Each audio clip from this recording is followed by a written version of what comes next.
حضرت آدم علیہ السلام جب جنت سے زمین پر تشریف لائے تو بارگاہ الہی میں عرض کیا، خدایا میں یہاں پر نہ تو ملائکہ کو دیکھتا ہوں اور نہ ہی یہاں پر کوئی عبادت گاہ دیکھتا ہوں، جیسا کہ آسمان پر بیت المعمور دیکھتا تھا جس کے ارد گرد طواف کیا جاتا تھا۔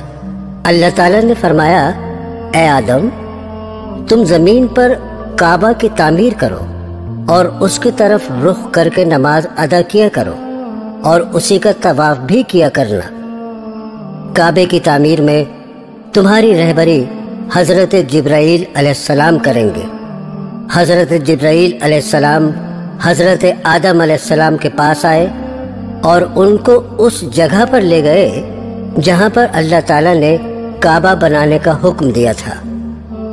حضرت جبرائیل علیہ السلام نے سب سے پہلے نشاندہی کی، پھر اس کے بعد 7 زمین تک کعبے کی بنیاد ڈال دی، جس کو فرشتوں نے 5 پہاڑوں سے لائے گئے پتھروں سے بھر دیا اور اس کی چاروں طرف سے دیواریں بنا دی۔ بعض روایات میں آیا ہے کہ حضرت جبرائیل علیہ السلام آسمان سے بیت المعمور اٹھا کر لائے اور اس 4 دیواری کے بیچ میں لا کر رکھ دیا، جس کی طرف رخ کر کے حضرت آدم علیہ السلام نماز ادا کرتے رہے اور اس کا طواف بھی کرتے تھے۔ حضرت نوح علیہ السلام کے وقت جب طوفان آیا تھا تو اللہ تعالیٰ کے حکم سے بیت المعمور کو اٹھا کر حضرت جبرائیل علیہ السلام آسمان پر واپس لے گئے اور کعبے کی جگہ اونچے ٹیلوں میں بدل گئی، لیکن پھر بھی لوگ یہاں پر برابر برکت کے لیے آتے تھے اور آ کر دعا مانگتے تھے۔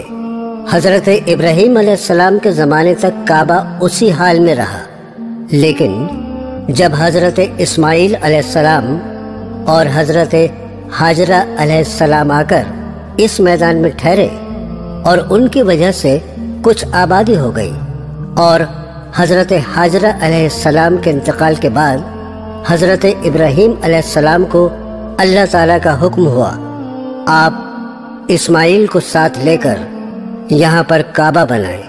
اس کی نشاندہی اس طرح کرائی گئی۔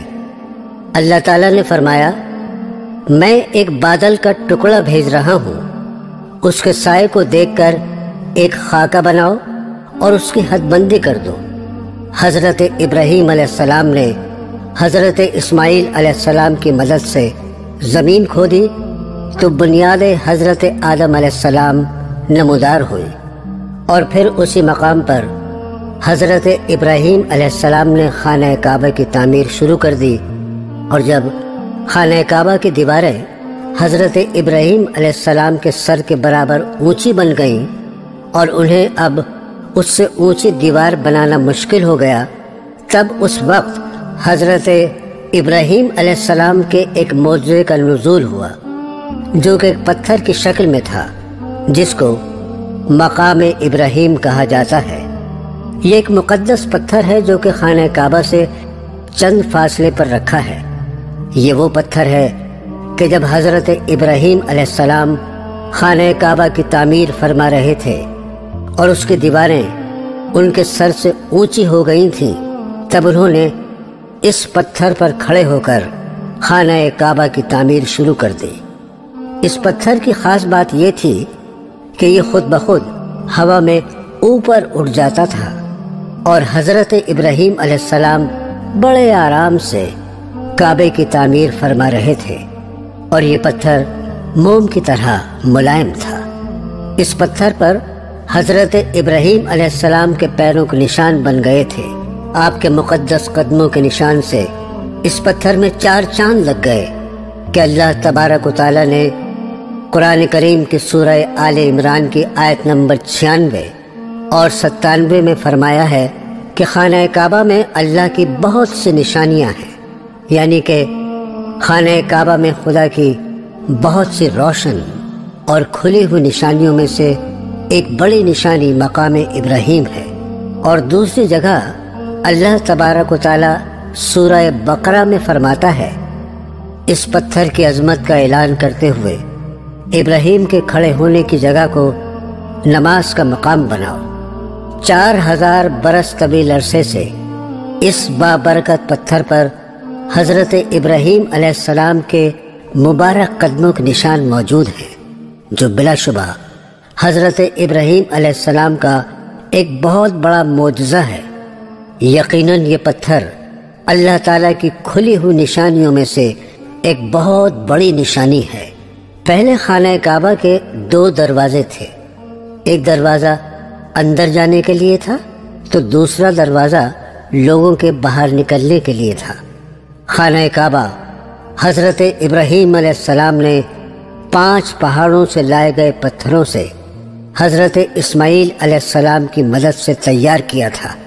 حضرت جبرائیل علیہ السلام کوہ لبنان، کوہ ہرا، کوہ قبیس، کوہ صفا اور کوہ مروہ سے پتھر لاتے تھے، اور یہ دونوں خانہ کعبہ کی عمارت تیار کرتے تھے۔ جب عمارت پوری طرح سے تیار ہو گئی تو ایک دن حضرت جبرائیل علیہ السلام نے حضرت ابراہیم علیہ السلام سے آ کر فرمایا، اے ابراہیم، اللہ تعالیٰ نے تم کو سلام کہا ہے اور فرمایا ہے کہ تم نے بڑی محنت سے یہ گھر بنایا ہے، اور فرمایا، اے ابراہیم، تم لوگوں کو دعوت دو خانہ کعبہ آنے کی اور بلند آواز میں پکارو، میں تمہاری آواز لوگوں تک پہنچا دوں گا۔ حضرت ابراہیم علیہ السلام نے ایک اونچی پہاڑی پر چڑھ کر بلند آواز میں کہا کہ اے لوگو، تم پر اللہ تعالیٰ نے حج فرض کیا ہے، اس لیے تم کو خانہ کعبہ آنا ضروری ہے۔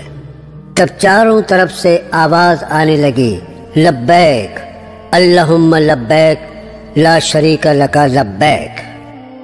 اللہ تبارک و تعالیٰ نے سبھی مسلمان عورتوں اور مرد پر حج فرض کر دیا۔ اللہ تعالیٰ نے حکم دیا کہ تم لوگ میرے مقدس گھر خانہ کعبہ کے طواف کے بعد مقام ابراہیم کے پاس 2 رکعت نماز ادا کرو۔ خانہ کعبہ میں حجر اسود کا اپنا ایک اہم مقام ہے۔ حجر اسود خانہ کعبہ میں لگا ہوا مقدس پتھر ہے۔ حج کے دوران طواف کرتے وقت حجاج بوسہ دیتے ہیں۔ یہ خانہ کعبہ کی جنوب مشرقی دیوار میں قد آدم کے برابر نصب ہے۔ اگر اس پتھر کو قریب سے دیکھیں تو اس کے 12 سے زیادہ ٹکڑے ہیں جنہیں کسی مسالے سے جوڑا گیا ہے۔ شاید یہ کسی زمانے میں ٹوٹ گیا ہو اور اس کو دوبارہ جوڑا گیا۔ اس پتھر کو ایک چاندی کے فریم میں جڑا گیا ہے۔ حجر اسود کہاں سے آیا ہے یا اس کو کہاں سے لائے ہیں، اس بات کی مکمل معلومات حاصل نہیں۔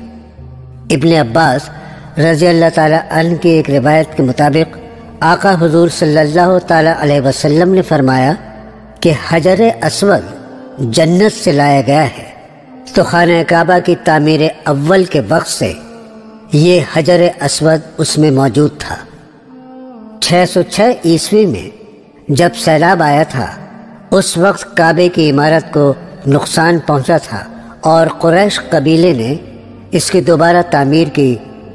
جب دیوار قد آدم تک پہنچ گئی تب حجر اسود رکھنے کا مسئلہ درپیش آیا تو قبائل میں جھگڑا ہوا۔ ہر قبیلے کی خواہش تھی کہ یہ سعادت اسے ہی نصیب ہو۔ نبی کریم حضرت محمد صلی اللہ تعالیٰ علیہ وسلم نے اس قصے کو طے کرنے کے لیے یہ طریقہ اختیار کیا کہ حجر اسود کو ایک چادر میں رکھا اور تمام سرداران قبائل سے کہا کہ وہ چادر کے کونے کو پکڑ کر اٹھائیں۔ چنانچہ سب نے مل کر چادر کو اٹھایا، اور جب چادر اس مقام پر پہنچی جہاں حجر اسود کو رکھا جانا تھا تو آپ صلی اللہ تعالیٰ علیہ وسلم نے اپنے مبارک ہاتھوں سے اسے دیوار کعبہ میں نصب کر دیا۔ حضرت عبداللہ بن زبیر کے دور میں کعبہ میں آگ لگ گئی تھی، جس سے حجر اسود کے 3 بڑے ٹکڑے اور کچھ چھوٹے چھوٹے ٹکڑے ہو گئے تھے، جنہیں عبداللہ بن زبیر نے چاندی میں منڈوا دیا تھا۔ رکن یمانی اور حجر اسود کے درمیان کی دعا: اے اللہ، میں آپ سے معافی اور دنیا و آخرت کا سوال کرتا ہوں۔ اے رب، ہمیں دنیا اور آخرت کی خوبی عطا فرما اور عذاب دوزخ سے بچا۔ رکن یمانی کے بارے میں ارشاد فرمایا گیا ہے کہ 70 فرشتے مقرر ہوتے ہیں۔ جو شخص یہ دعا مانگتا ہے تو فرشتے آمین کہتے ہیں۔ اللہ تبارک و تعالی ہم سب کو حج کی توفیق عطا فرمائے۔